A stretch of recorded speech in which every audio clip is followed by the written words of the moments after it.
Hello बच्चों, आप लोग को मैंने अपने पिछले क्लास में पिछले वीडियो में समरूप त्रिभुज के बारे में बताया था।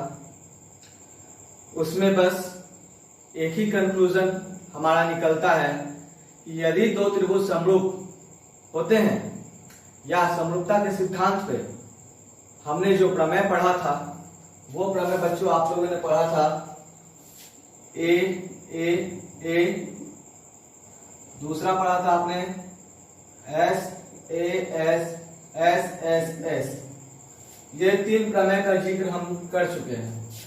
तो इन सब से क्या कंक्लूजन हमारे सामने आता है कि दो त्रिभुज समरूप होते हैं कब? जब उनके संगत कोण आपस में बराबर हो या संगत भुजाएं समानुपाती हो, तभी हम लोग त्रिभुज के समरूपता का सिद्धांत को फॉलो कर सकते हैं। तो आज हम लोग अपने उस प्रमेय को आधार मानकर कुछ प्रश्नों को सिद्ध करेंगे, कुछ प्रश्न बनाएंगे। आइए तो समय व्यर्थ न करते हुए हम लोग अपने उन प्रश्नों को देखते हैं। तो आज का हमारा बच्चों पहला क्वेश्चन है कि यदि दो त्रिभुज समरूप हैं, यदि दो त्रिभुज समरूप हैं तो उनका जो परिमाप होता है, परिमाप का जो अनुपात होता है उसका मान संगत भुजाओं के अनुपात के बराबर होता है। तो उसको हम लोग लिखते हैं बच्चों कि यदि दो त्रिभुज, मैं पहले लिख देता हूं स्टेटमेंट। प्रमेय कहता है दो समरूप त्रिभुजों का परिमाप का अनुपात, दो समरूप त्रिभुज के परिमाप का अनुपात उसकी संगत भुजाओं के अनुपात के बराबर होती है। ठीक है। दो समरूप त्रिभुज का परिमाप, परिमाप मतलब समझते हैं? परिमाप का मतलब होता है जोड़।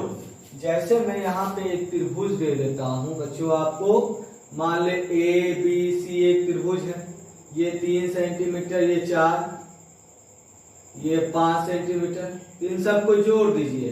5 + 3 + 4, ये हो गया 12 सेंटीमीटर। तो जब इनकी भुजाओं की लंबाई हम लोग आपस में जोड़ देते हैं तो वही उसका परिमाप कहलाता है। तो परिमाप का मतलब होता है सम ऑफ ऑल साइड, सारे भुजाओं की जो भी लंबाइयां हैं उनकी जोड़। ठीक है। तो यहां पे मेरा पहले से ही कह दिया कि दो त्रिभुज क्या है आपस में? समरूप। तो समरूप है तो यहां पहले फिगर बना लेते हैं उसके हिसाब से बच्चों। ये हुआ आपका एक त्रिभुज, मान लीजिए ए बी सी। दूसरा त्रिभुज बच्चों हम लोग ले लेते हैं, मान लीजिए डी ई एफ। ठीक है। तो यहां पे सबसे पहले हम लोग लिखते हैं बच्चों दिया गया है, दिया गया है ना? त्रिभुज ए बी सी समरूप है त्रिभुज डी ई एफ। तो जब यहां पे समरूप कह दिया तो जिसमें जैसे ही समरूप बोल दिया तो आपको उसमें जो जो कंटेंट दिया हुआ है उसको नोट कर लेना है। तो क्या हो जाएगा बेटा? कोण ए बराबर कोण डी, कोण बी बराबर कोण ई और कोण सी बराबर कोण एफ तथा भुजाएं अनुपातिक होंगी। अनुपातिक कहने का अर्थात क्या होगा? ए बी बट्टा D E equal to B C बट्टा E F equal to A C बट्टा डी एफ हो गया। अब जो हमें सत्यापित करना है वो नोट करेंगे। ठीक है। तो दिया गया है, उसके बाद सिद्ध करना है, सिद्ध करना है कि, या सिद्ध करना है कि त्रिभुज ए बी सी का परिमाप का अनुपात दूसरे त्रिभुज DEF का परिमाप, ये हो गया बेटा परिमाप का अनुपात उसके संगत भुजाओं के अनुपात के, यानी ये जो दिया हुआ है इसी के बराबर होगा। यानी क्या, AB बटा DE इक्वल टू BC बटा EF इक्वल टू AC बटा DF, ये होगा। हमको ये सिद्ध करना है, ठीक है। अब प्रमाण हम लोग देखते हैं बच्चों। तो चूंकि त्रिभुज ABC समरूप है त्रिभुज DEF के, ये तो आपको सवाल में दिया हुआ है ना। तो जब समरूप है तो यानी AB बटा DE इक्वल टू BC बटा EF इक्वल टू AC बटा DF, ये भी दिया हुआ है। तो ये जो रेशियो बच्चों दिया हुआ है इसको हम लोग कोई भी एक कांस्टेंट राशि अचर राशि के बराबर मान लेते हैं। अचर राशि, अचर का मतलब होता है कांस्टेंट। ये वैल्यू मान लेते हैं, सारा वैल्यू जब किसी एक वैल्यू के इक्वल आता है जो कांस्टेंट है, वो कांस्टेंट क्या है बच्चों, k है। तो जब AB बटा D बराबर k लेंगे बच्चों, तो AB बराबर क्या आ जाएगा मेरा, DE इंटू k आ जाएगा, इसको 1 मान लीजिए। जब फिर से इसको बराबर कर लेते हैं, BC बट्टा EF बराबर बच्चों k ले लेंगे, तो क्या आ जाएगा, BC बराबर EF इंटू k, इसको 2 मान लेते हैं। उसी तरह इस वैल्यू को बच्चों ले लेते हैं, है ना, AC बट्टा DF बराबर k मान लेते हैं। जब तो AC बराबर क्या आ जाएगा बच्चों, DF इंटू k, इसको 3 मान लेते हैं, ठीक है। अब हमको यहां पे देखना है कि अब दोनों त्रिभुज का परिमाप लेते हैं बच्चों। तो त्रिभुज ABC का परिमाप बटा त्रिभुज DEF का परिमाप। परिमाप का मैंने सिंपल भाषा में बताया क्या, कि जोड़ देना है भुजा को। तो ABC में बेटा भुजा कौन कौन है, AB plus BC plus AC, और इसमें DEF में DE plus EF plus DF, है ना, DE EF DF। ABC में AB BC AC बराबर। अब बच्चों देखो यहां पर AB का मान बेटा किसके बराबर है, DE के, BC का मान बच्चों EF के, और AC का मान DF के, है ना। तो तीनों वैल्यू हम चाहे तो यहां से बदल सकते हैं। तो AB के जगह बच्चों क्या लिखेंगे हम लोग, DE, AB के जगह पे हम लोग लिख देंगे DE इंटू के, BC की जगह पे बच्चों EF इंटू के, और AC की जगह बच्चों DF इंटू के, अब बटा DE प्लस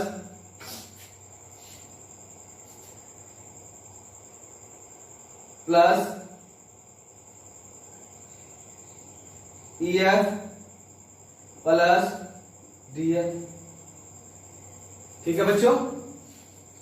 अब यहां पे सब में देखो बेटा, ये k यहां पे भी है, यहां पे भी है, और यहां पे भी है। तो k को कॉमन ले लेते हैं बच्चों। तो जब k कॉमन आ जाएगा तो ऊपर में क्या बच जाएगा, DE plus EF plus DF, और नीचे में भी बेटा वही चीज DE plus EF plus DF। ये वैल्यू बेटा देखो कट गया, बराबर k आ गया। और यहाँ पे जो अचर राशि आपने मांगना था बच्चों, ठीक है, इसको आप मान लीजिए इक्वेशन नंबर आपका ये a हो जाता है, और ये जो है बेटा इसको इक्वेशन नंबर मान लो b हो गया। तो a तथा b से, a तथा b से, अब देखो बच्चों a तथा b में क्या है ना। अब a में ये देखो भुजा का अनुपात है, AB BC, ये तीनों भुजा का अनुपात है। B में परिमाप का अनुपात है, यही ना B है, ये देखो B आया है, तो ये परिमाप ABC का परिमाप बटा DEF का परिमाप। तो ये आया परिमाप का अनुपात।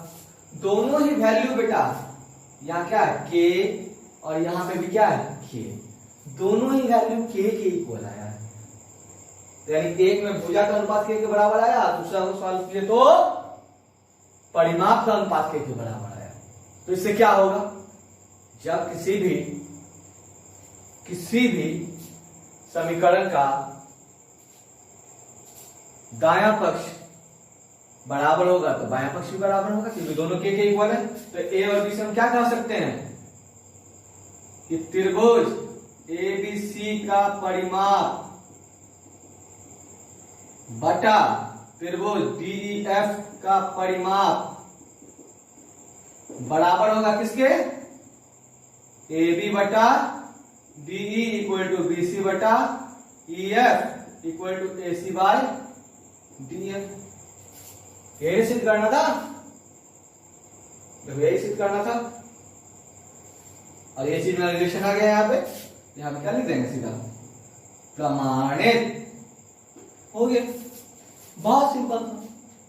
तो इसको आप लोग देखिए और करिए, ठीक है। तो मैं उम्मीद करता हूं कि आपको ये क्वेश्चन समझ में आ गया होगा, है ना। तो चलिए अब हम लोग अपने दूसरे प्रश्न की ओर बढ़ते हैं। हमारा दूसरा प्रश्न कहता है बच्चों कि यदि दो त्रिभुज समान कोणिक है, यदि दो त्रिभुज समान कोणिक है तो उनके संगत भुजाओं का अनुपात एवं उनके संगत शीर्ष लंबों का अनुपात समान होगा। यानी दो त्रिभुज समान कोणिक है तो उनके संगत भुजाओं का अनुपात, उनके संगत भुजाओं का अनुपात उनके शीर्ष लंबों के अनुपात के समान होगा, ठीक है।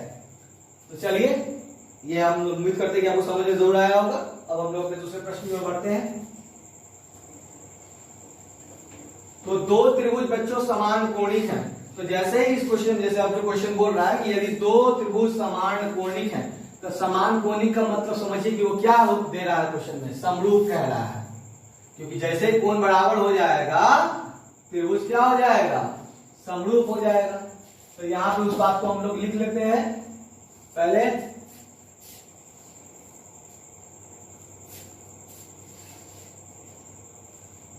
प्रमेय है दूसरा नंबर बच्चों आपका, यदि दो त्रिभुज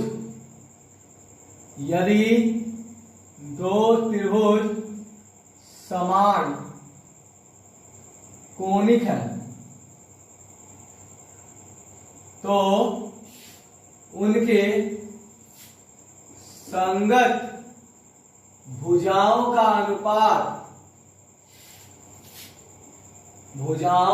अनुपात उनके शीर्ष लंबों के अनुपात के समान होंगे। यानी दो त्रिभुज समान कोणिक है, समान कोणिक का मतलब यहां देखो दो त्रिभुज दिया ABC DEF, इसमें समान कोणिक का दिया A बेटा D के बराबर हो गया, B E के बराबर और C F के बराबर, ठीक है। तो समान कोणिक है, तो समान कोणिक जैसे भी आएगा तो हमको, जैसे कोण समान किस में होता था, समरूप त्रिभुज में, तो ये जैसे ही कोण समान कोणिक कह दिया तो हमको समझ जाना है कि किसका जिक्र हो रहा है, समरूप त्रिभुज का। तो हम लोग लिख लिए, दिया गया है त्रिभुज एबीसी समरूप जिसमें ये समान कोणिक हो गया। तो जैसे समान कोणिक है तो हम ये रिलेशन को भी नोट कर सकते हैं, ठीक है। और इसमें शीर्ष लंब भी कह रहा है, तो शीर्ष लंब तो डाला नहीं है मैंने, तथा मान लेते हैं AM तथा DN क्रमशः इनके शेष लंब है, शेष लंब है। तो यहां से एक शीर्ष लंब डालते हैं। शीर्ष लंब का मतलब क्या होता है कि ये जो यहाँ पे 90 डिग्री का कोण बनेगा, ये बच्चों होता है शीर्ष लंब, ठीक है। यहाँ n मान लेते हैं, ये हो गया 90, ठीक है। दिया गया है बेटा, अब सिद्ध करना क्या है, सिद्ध करना है कि, या सिद्ध करना है सिर्फ लिखिए कि जो भुजा का जो अनुपात है, भुजा का अनुपात यानी क्या, A B by D E equal to B C by E F equal to A C by D F, ये जो अनुपात है भुजा का, ये शीर्ष लंब के अनुपात के बराबर होगा। शीर्ष लंब इसका क्या है, ए और इसका डी है, ए एम बटा डी है, ये शीर्ष लंब हो गया और ये भुजा का अनुपात, यानी कोई भी एक अनुपात हम लोग बराबर कर देंगे तो हमारा सिद्ध हो जाए। ठीक है, अब बात है कि सिद्ध कैसे होगा, तो चलिए सिद्ध कैसे होगा तो हम लोग प्रमाण देखते हैं, समझ में आ जाएगा सिद्ध कैसे होगा। प्रमाण, तो त्रिभुज ए बी सी तथा त्रिभुज डी ई एफ में क्या क्या दिया हुआ है बच्चों, ए बराबर दिया हुआ है आपको डी, बी बराबर दिया हुआ है ई और सी बराबर दिया हुआ है आपको एफ। ठीक है, अब इसमें जब हम लोग यहाँ पे संपूर्ण त्रिभुज बन गया है तो यहाँ देखो ये छोटा त्रिभुज और ये छोटा त्रिभुज ले लेते हैं, तो त्रिभुज, अब त्रिभुज ए एम बी तथा त्रिभुज डी एन ई में कौन कौन लिया, A M B D N E, ठीक है, ले लिया हमने। इन दोनों त्रिभुज में बेटा हम देखेंगे कि एंगल बी बराबर इस त्रिभुज में एंगल बी और डी एन ई में एंगल ई, एंगल बी बराबर एंगल ई, ये आपको बेटा दिया गया है, ठीक है। और कोण एम बराबर, ये रहा कोण एम इस त्रिभुज में, ये कोण और इधर से ये, तो कोण एम बराबर कोण एन दोनों आपस में बराबर है क्योंकि 90 डिग्री।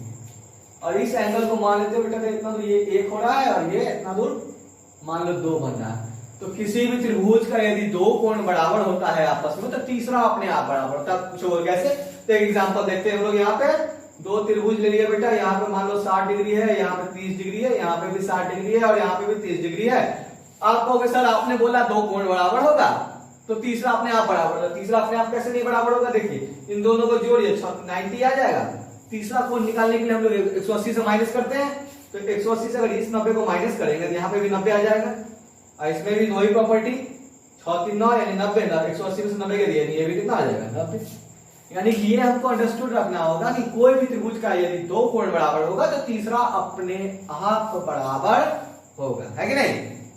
चलिए, तो अब ये कोण इसके बराबर, ये इसके बराबर, तो ये बच गया यही ना, तो यानी यहाँ पे शेष कोण 1, यहाँ पे शेष कोण 2। तो क्या पाया कि इस त्रिभुज में तीनों कोण, त्रिभुज के 3 कोण, तीनों कोण आपस में बराबर होगा। जैसे कोण बराबर, तो भाई कोण बराबर मतलब क्या होता है, त्रिभुज ए एम बी, त्रिभुज ए एम बी समरूप हो जाएगा त्रिभुज डी एन ई के, किस प्रॉपर्टी से, ए समरूपता से। हो गया। जब त्रिभुज समरूप होगा तो उनके संगत भुजाएं अनुपातिक होंगी। तो अब अनुपात कैसे हम लोग मिलेंगे, अब ये देखना है हमको, है ना। तो यहां पे बच्चों देखिए, पहला है b बराबर e, तो b के सामने देखो बेटा, ये रहा b, b के सामने ये कौन सी भुजा है, ए एम, बटा b किसके बराबर है, e के, तो e के सामने कौन सी भुजा आई, dn बराबर, ठीक। अब 90 है, तो 90 के सामने ये 90, इसके सामने बेटा ये भुजा नाम AB, और यहां पे ये 90 है, इस 90 के सामने ये भुजा बच्चों DE, ठीक है। अब बेटा देखो, हम शेष 1 बराबर 2, इसका रिलेशन भी चाहे तो नोट कर सकते हैं, लेकिन हम नोट नहीं करेंगे। कारण नहीं नोट करने का मैं ये बता देता हूं आपको कि हमको रिलेशन चाहिए था लंब में और भुजा में। तो देखो तो एएम और डीएम ये लंब है, और एबी और डी त्रिभुज का भुजाग है। तो जिसका रिलेशन चाहिए था वो अगर हमको मिल जाता, तो कहावत है कि अगर 2 रुपए में जहाँ काम हो रहा है वहां 10 रुपए खर्चा थोड़ी करेंगे, लिखने का लिख भी सकते हैं, नहीं लिखोगे तब भी चलेगा, है ना। तो जो बच्चों आपको दिया गया है उसको 1 मान लोगे, और यहाँ पे जो आया बच्चों इसको 2 मान लो आप। तो 1 और 2 से क्या मिलेगा आपको, देखिए तो बच्चों ए बी बाई डी यहां पे आपको मिला, और यहां देखो ए बी बाई डी मिल गया, और ये इसके बराबर, ये इसके बराबर, ये इसके बराबर, और ये इसके बराबर। तो यानी ये सारा वैल्यू आपस में क्या हो जाएगा, बराबर हो जाएगा। तो हम लोग क्या लिख सकते हैं, 1 और 2 से A B by D equal to B C बटा E F equal to A C बटा डी एफ, और ये जो बच्चों आ गया आपका A M by D N हो गया। तो यही ना आपको सत्यापित करना था, यहां पर लिख दीजिए प्रमाणित। तो इसमें हम लोगों ने क्या सीखा कि यदि दो त्रिभुज आपस में समरूप हैं यानी या समान कोणिक हैं, तो उनके संगत भुजाओं का अनुपात उनके शीर्ष लंबों के अनुपात के बराबर होता है। बस बराबर हो गया, है कि नहीं। चलिए, तो आई होप आपको ये समझ में आ गया होगा। अब हम लोग अपना तीसरा प्रश्न आज देखेंगे, ठीक है। तो तीसरा प्रश्न क्या कहता है हमारा बच्चों कि यदि 2 त्रिभुज समान कोणिक हैं तो उनके भुजाओं का अनुपात उनके शीर्ष लंब नहीं हो जाएगा, इस बार बोलेगा माध्यिका के अनुपात के बराबर होता है। तो भाई माध्यिका क्या होता है, तो पहले यहां पे स्टेटमेंट चेंज कर लेते हैं। यहां जो शीर्ष लंब लिखा हुआ है बच्चों, ये हो जाएगा क्वेश्चन नंबर 2 के बदले क्वेश्चन नंबर 3। यहाँ पे अनुपात जो है उनके माध्यिका के अनुपात के समान। तो पहले माध्यिका क्या होता है, तो हम लोग देखो एक त्रिभुज बना लिए ए बी सी। ये त्रिभुज का ए जो है बेटा, इसको हम लोग शीर्ष कहते हैं, शीर्ष कहेंगे, शिखर कह सकते हैं, अंग्रेजी में कहेंगे तो वर्टेक्स, ठीक है। इस वर्टेक्स से, इस शीर्ष से उसके अपोजिट मतलब विपरीत भुजा के मध्य बिंदु को जोड़ने वाली रेखा को माध्यिका कहते हैं। तो ये बीसी है, ये इसके विपरीत, इस ए के विपरीत में ये भुजा है बच्चों। इसका जो मध्य बिंदु यानी इस लाइन का बीचों बीच, यानी अगर पूरा 8 है तो बीच में जहां 4 पूरा हो जाएगा, यानी इतना दूर 4, तो इसको जो लाइन मिलाएगा ना बच्चों, तो ये जो लाइन कहलाएगा, ये जो लाइन होगा यही लाइन कहलाता है माध्यिका, मीडियन। शीर्ष से विपरीत भुजा के मध्य बिंदु को मिलाने वाली रेखा, सरल रेखा को हम लोग क्या बोल सकते हैं, माध्यिका बोल सकते हैं। माध्यिका समझ गए होंगे। तो अब आइए हम लोग अपने प्रश्न पे चलते हैं। तो यदि 2 त्रिभुज समान कोणिक है तो उनके संगत भुजाओं का अनुपात उनके माध्यिका के अनुपात के समान होगा। तो पहले भाई समान कोणिक है तो भाई जो हो सकता है ए बी सी और डी एफ ले लेते हैं, डी ई एफ। माध्यिका शीर्ष लंब नहीं है, माध्यिका का मतलब ये नहीं, ये मान लीजिए एम और ये एम।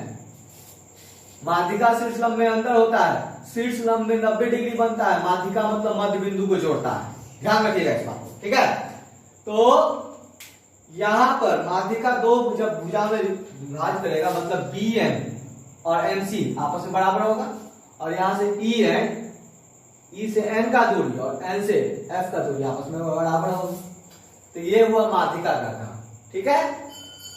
तो आपको इस प्रश्न में कहा कि समान कोणिक है, तो भाई रिलेशन उसी तरह से जाएगा कि दिया गया है त्रिभुज एबीसी और त्रिभुज डी है जिसमें ए बराबर डी, बी बराबर ए, सी बराबर एफ, और जैसे ही समान कोणीय का मतलब ही होता है त्रिभुज समरूप है, तो जब जैसे ही त्रिभुज समरूप तो एंगल बराबर, तो भुजा का जो अनुपात है वो भी आपस में बराबर होगा। तो इसमें तथा AM, यहाँ पे AM है तथा DN क्रमशः इनकी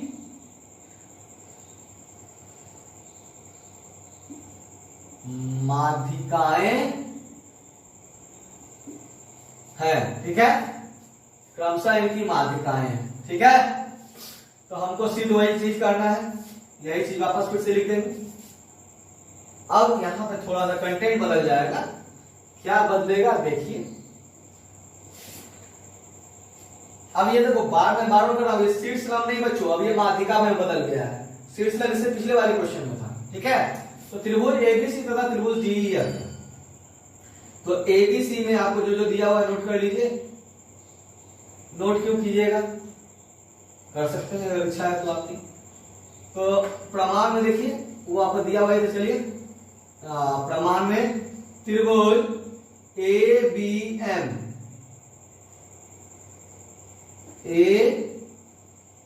एबीएम तथा त्रिभुज डीईएन में, ये देखो एबीएम डीईएन, ठीक है, कोई दिक्कत नहीं। अब हम लोग यहां बोल सकते हैं क्या कि समान कोणीय का मतलब ये बेटा इसके कोण के बराबर, ये आपको दिया हुआ है ना, और आपको दिया हुआ है त्रिभुज ए, इन दोनों में अगर हम लोग लेना चाहें रिलेशन, तो क्या क्या रिलेशन ले सकते हैं, ए बी बटा डी, ये अभी लाइन छोड़ दीजिए, तो हम लेके चलते रिलेशन ए बी बटा डी बराबर BC बटा EF। देखो तो ये है, यहां से यहां लिख लेते हैं, एक से रिलेशन आया आपका, एक से, कहीं कोई दिक्कत नहीं। चलिए, तो AB बटा DE बराबर, ठीक है, ये जो बच्चों हैं BC को भी 2 से भाग दे दिया और EF को भी 2 से भाग दे दिया, कोई अंतर नहीं पड़ेगा समीकरण में। मतलब अगर किसी को है जैसे 100 रुपया 50 उससे भी लिया, 50 उससे भी लिया, तो जो बचेगा उनके पास 50। उसी प्रकार से 2 से भाग इसमें भी कर दिया, 2 से भाग इसमें भी कर दिया, कोई अंतर नहीं पड़ेगा। तो यहाँ पे क्या आ जाएगा आपका AB बटा D बराबर BC। माध्यिका का काम क्या होता है, 2 भाग में बांटना, यानी BC को 2 भाग में बट गया, तो जैसे BC 2 भाग में बट गया तो ये बेटा क्या लिख सकते हैं इसको हम लोग, ये BC बाई 2 को BM और EF बाई 2 को EM लिख सकते हैं। तथा कोण B बराबर कोण E, ये आपका दिया गया है, ठीक है। अब त्रिभुज ABM में तथा त्रिभुज DEN में आपका क्या आ गया, AB by DE equal to BM by EN और एंगल B बराबर एंगल E। ये जो रिलेशन आया AB बाई DE, ये रहा AB कितना दूर, ये रहा बच्चों आपका DE और ये रहा BM और ये रहा EN और ये B और ये रहा बच्चों आपका E।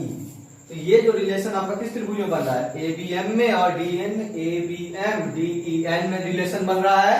तो जैसे ये रिलेशन बना तो दोनों त्रिभुज ABM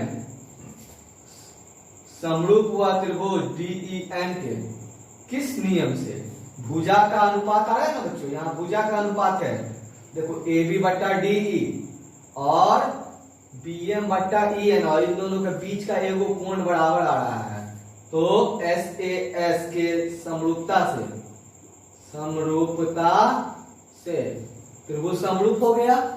अब जैसे ही त्रिभुज समरूप हो गया तो क्या होगा, उनकी संगत भुजाएं भी अनुपातिक होंगी, है ना। तो समरूप का मतलब संगत भुजाएं अनुपातिक। तो देखिए, तो देयरफॉर AB बटा DE इक्वल टू B के सामने बच्चों इसमें AM और B किसके बराबर है बच्चों, E के। तो E के सामने बच्चों इसमें DN, है ना। तो इसको 2 मान लेते हैं, 1 और 2 को बच्चों कंपेयर करो तो AB बाई DE, यहां भी AB बाई DE, है ना। जब ये बराबर, इसका मतलब ये पूरा और ये पूरा सेट आपस में बराबर होगा। तो देखो, जब बराबर देने जो सिद्ध करना है वो सीधा आ जाएगा। तो लिख देते हैं therefore AB by DE equal to BC by EF equal to AC by DF equal to AM by DN, और यहां साथ में क्या लिख देंगे, प्रमाणित। हो गया। तो इस तरह से हम लोग क्या कर सकते हैं कि यदि दो त्रिभुज आपस में समान कोणिक हो या समरूप हो तो उनके भुजाओं का अनुपात उनके संगत माध्यिकाओं के अनुपात के बराबर होगा। या इससे पहले क्या था, यदि दो त्रिभुज समान कोणिक हो तो उनके भुजाओं का अनुपात उनके शीर्ष लंबों के अनुपात के बराबर होगा। या इससे उससे पहले क्या पढ़े थे, यदि दो त्रिभुज समान कोणिक हो तो उन त्रिभुज का परिमाप का अनुपात उनके संगत भुजाओं के अनुपात के बराबर होगा। ये लगभग एक तरह से हम कह सकते हैं कि ये 3 प्रमेय भी है हमारा सिद्ध करना है। इस तरह के प्रश्न आधारित क्वेश्चन हमको अपने टेक्स्ट बुक किताब में मिल जाएंगे आसानी से। तो हमारा काम क्या है कि हमें इन प्रश्नों पे, इन आधारों पे आधारित प्रश्नों को, अगर आपको समझने में कहीं कठिनाई होगी तो आप वीडियो को रिपीट करके देखिए, 1 बार 2 बार 3 बार देखिए। फिर भी दिक्कत आती है तो आप कमेंट करके मुझे बताइए, मैं आपका समस्या का समाधान करूंगा। ठीक है, तो इतना हो गया। तो एक प्रश्न में आपको ये आप लोग कर लेंगे, आज जो भी मैंने आपको बातें बताई ये आप लोग कर लेंगे। और इसके अलावा मैं आपको एक प्रश्न इसी तरह से सत्यापित करने के लिए दे रहा हूं, वो आपको करना है। वैसे मैं उस प्रश्न को अपने अगले क्लास में, अगले वीडियो में जरूर डील करूंगा, लेकिन मैं चाहता हूं कि आप भी थोड़ा सा कोशिश करें। ठीक है, तो आई होप आप ये समझ गए होंगे। तो आपको मैं अब अगला प्रश्न आप लोग के लिए दे देता हूं, वो आप लोग जरूर बनाएं। ठीक है, तो चलिए, तो अगला है क्या है वो देखते हैं। आपको क्या मैं ऐसा देने वाला हूं जो आप लोगों को बच्चों सिद्ध करना है।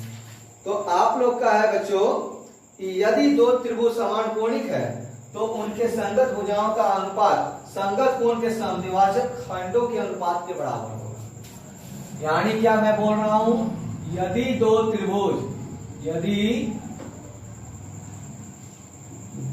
त्रिभुज समान कोणिक है, समान कोणिक मतलब समरूप, तो उनके संगत भुजाओं का अनुपात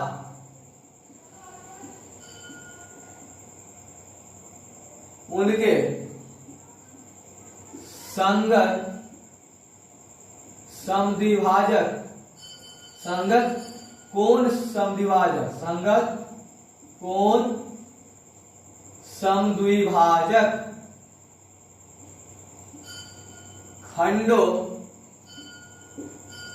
के अनुपात के बराबर होंगे।